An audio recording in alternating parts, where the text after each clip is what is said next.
اعوذ باللہ من الشیطان الرجیم، بسم اللہ الرحمن الرحیم۔ شروع کرتا ہوں اللہ کے نام سے جو بڑا مہربان نہایت رحم کرنے والا ہے۔ ہمارے چینل پہ موجود ساتھیوں السلام علیکم، آپ دیکھ رہے ہیں ہمارا Islamic YouTube channel Shiraz T V. اگر آپ ہمارے چینل پر نئے ہیں تو ہمارے چینل کو سبسکرائب کر لیں اور بیل آئیکن کی نوٹیفکیشن کو آن کر لیں تاکہ ہماری ہر نئے آنے والی ویڈیو سب سے پہلے آپ تک پہنچے۔ آج کا ہمارا موضوع ہے ہم بستری کا فطری اور غیر فطری طریقہ۔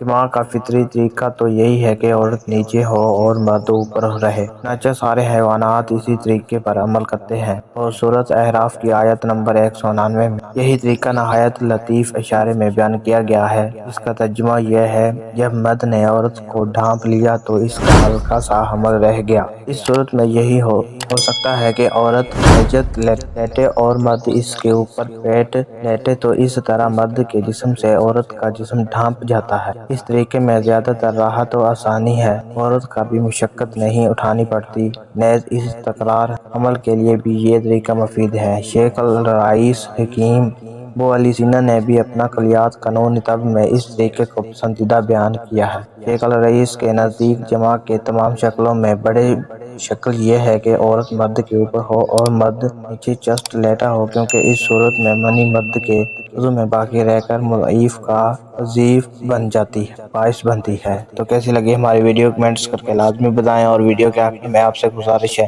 اگر آپ نے ہمارا اسلامک یوٹیوب چینل سبسکرائب نہیں کیا تو سبسکرائب کر لیں اور بیل آئیکن کی نوٹیفکیشن کو آن کر لیں تاکہ ہماری ہر نئے آنے والی ویڈیو سب سے پہلے آپ تک پہنچ سکے۔ شکریہ۔